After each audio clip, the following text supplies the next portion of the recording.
मायका और ससुराल एक समान। शादी होने के बाद लड़कियों का मायके वालों की मदद करना ससुराल वालों को पसंद नहीं आता। शादी होने के बाद लड़की को ससुराल और मायका दोनों परिवार की जिम्मेदारियों का विचार करना पड़ता है। नेहा का रिश्ता तय हुआ और घर की बड़ी बेटी होने के कारण वो अच्छी पढ़ाई करके नौकरी कर रही थी। घर में वही सबसे बड़ी होने के कारण मायके की जिम्मेदारी भी उसकी थी। भाई उसका काफ़ी छोटा था भी। उसके माँ बाप के लिए इतने बच्चों की पढ़ाई और घर चलाना आसान नहीं था। उसके पिताजी प्राइवेट जॉब करते थे और माँ भी घरों में काम करके जितना हो सके उतना अपने घर की मदद करती थी। नेहा की शादी तय करते समय उसकी 2 बहनें और भाई पढ़ाई कर रहे थे। उसकी शादी नीलेश के साथ तय हुई। तभी उसने स्पष्ट बताया था कि शादी होने के बाद भी मुझे मायके की थोड़ी आर्थिक मदद करनी पड़ेगी। छोटे भाई बहनों की पढ़ाई होना अभी बाकी है और पिताजी भी बहुत बीमार रहते हैं। उनकी भी हॉस्पिटल और दवाइयों का खर्चा करना इतनी आसान बात नहीं थी। नेहा थी तब तक माँ पिताजी को टेंशन नहीं थी। वह सब कुछ करती थी। उसे पता था अपने घर के हालातों के बारे में। उसके भाई बहन अपने पैरों पर खड़े हो जाएं और उनकी पढ़ाई हो जाए तो सारी समस्याएं खत्म हो जाएंगी। पर तब तक मुझे भी मदद करनी चाहिए, इसलिए वह जिम्मेदारी निभा रही थी। नेहा ने शादी के पहले ही नीलेश और उसके परिवार के लोगों से यह बात क्लियर कर दी थी। तभी ससुराल वालों ने बोला कि हमें कोई ऐतराज नहीं है, तुम नौकरी करती हो और उससे तुम अपने मायके वालों की मदद कर सकती हो। नीलेश ने भी बोला, नेहा मैं भी तुम्हारे साथ हूँ, तुम नौकरी करके मायके वालों की मदद कर सकती हो, मेरी तरफ से कोई ऐतराज नहीं है। कभी लगे तो मैं भी तुम्हारे भाइयों और मायके वालों की मदद करूँगा, यह मेरा भी तो कर्तव्य है। हमारी दोनों फैमिली शादी के बाद मेरे लिए समान होंगी। ऐसे में दोनों परिवार की जिम्मेदारी मेरी भी होगी, तुम टेंशन मत लो। नीलेश की ये बात नेहा को बहुत अच्छी लगी। मेरे होने वाले पति की सोच कितनी अच्छी है, कितना सोचते हैं मेरे मायके के लोगों के लिए, ये सोचकर वो भावुक हो गई। थोड़े दिन बाद उनकी सगाई हो गई। नेहा के मायके वालों ने नेहा की शादी सभी की उपस्थिति में की। हमारी बेटी को इतना अच्छा जीवन साथी मिला, यह देखकर नेहा के पिताजी खुश हो गए। नेहा ने शादी के पहले ही घर वालों को नीलेश के विचार बता दिए थे। उस वजह से घर वालों को लगता था कि नेहा नीलेश के साथ सुखी जीवन बिता सकती है। उसके ससुराल वाले भी अच्छे हैं। शादी होने के बाद नेहा घर और नौकरी की जिम्मेदारी अच्छे से निभा रही थी। इतना ही नहीं, नीलेश के आने जाने वाले मेहमानों का भी आदर सम्मान अच्छे से करती थी। हर एक जिम्मेदारी वो अच्छे से निभा रही थी। ससुराल और मायका दोनों परिवार को वह समान ही मानती थी। ससुराल के लोगों को तो उसने अपना ही बना लिया था। सब अच्छा चल रहा था, पर नया नया ही सब अच्छा था। बाद में नीलेश का असली रूप और उसके घर वालों का स्वभाव नेहा के सामने आ गया। वो कहावत है ना, हाथी के दांत खाने के अलग और दिखाने के अलग होते हैं, ऐसे लोग थे वहाँ। नेहा ससुराल वालों को भी पैसे देती थी, बचत भी करती थी, खर्च भी करती थी। उसे भी समझता था अपना ही घर है या उसे सभी बातों का और जिम्मेदारियों का एहसास था, इसलिए खुद पर पैसे खर्च नहीं करती थी। ससुराल और खुद का सब करके वह थोड़ी मदद अपने मायके वालों की भी करती थी। उनकी पढ़ाई चालू थी, मतलब थोड़े पैसे तो चाहिए ही ना। पर यह नीलेश को नहीं पसंद था, इसलिए नीलेश चिल्लाता था। ये वही आदमी था जिसने शादी के पहले बोला था कि वक्त आने पर मैं भी मदद करूंगा।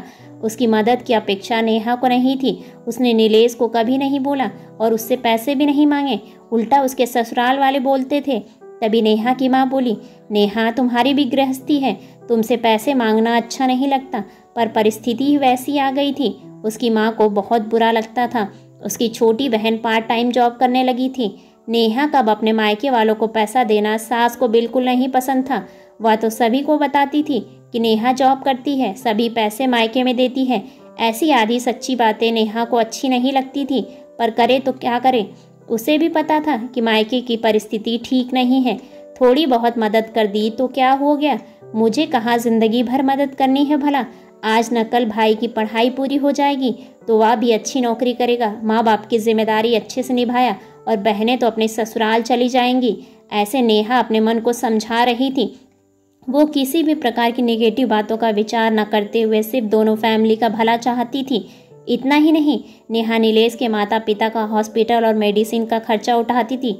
नीलेश तो कभी पूछता भी नहीं था, सब नेहा ही देखती थी। उसे हमेशा उसकी सास बोलती थी कि क्या हुआ, वह उसका भी कर्तव्य है, पर ऐसा नहीं बोलती थी कि मायके वालों की मदद करना भी एक कर्तव्य है। दोनों साइड का विचार वह नहीं करती थी। कुछ दिनों बाद नेहा के पिताजी उनको छोड़कर चले गए। तब भी वह नहीं हारी, सब मैनेज कर रही थी। नेहा मायके वालों की मदद अब भी करती थी।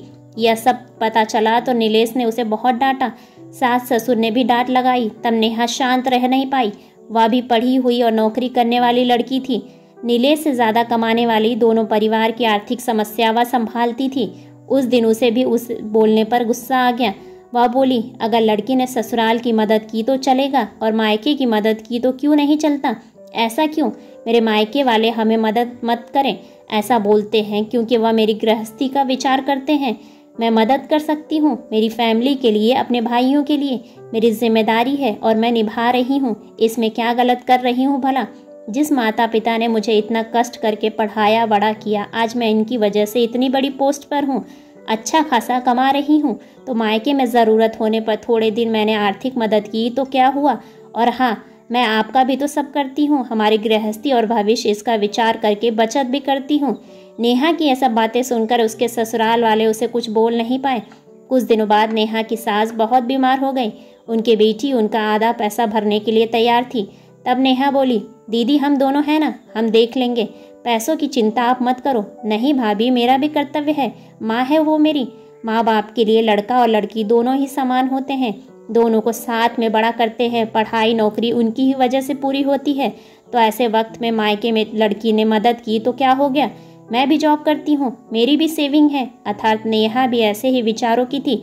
अपनी बहन की बातें सुनकर नीलेश और उसके माँ बाप का सिर शर्म से झुक गया। वह बोली, शादी होने के बाद भी मायका लड़की के लिए पराया नहीं होता। लड़की ने कभी मायके की जिम्मेदारी ली या अपने माता पिता के लिए कुछ किया तो कुछ बिगड़ नहीं जाता। यही बात नेहा कितने दिनों से बोल रही थी, लेकिन उसकी सास को यह बात अच्छी नहीं लगती थी। यही बात बेटी ने बोली तो उसकी की हुई मदद यह सब देखकर हमने नेहा के साथ अच्छा बर्ताव नहीं किया, उससे उसकी सास को पछतावा होने लगा। नीलेश को भी बहुत बुरा लगा। दोनों ने नेहा से माफ़ी मांगी क्योंकि उनको भी समझ में आया कि शादी होने के बाद भी लड़की की मायके के प्रति जिम्मेदारी कर्तव्य भुलाया नहीं जाता। वह खुद के पैरों पर खड़ी होगी, नौकरी कर रही होगी और मायके की परिस्थिति अच्छी नहीं है, मायके में भी कभी भी ज़रूरत होगी तो मदद कर देनी चाहिए।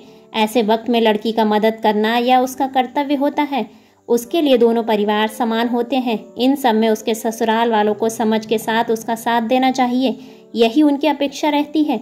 लड़की की ससुराल के प्रति जिम्मेदारी होती है, वैसे ही मायके की जिम्मेदारी भी होती है। दोस्तों, मायका और ससुराल दोनों एक समान होते हैं। यह संदेश देने वाली हृदयस्पर्शी कहानी आपको कैसी लगी?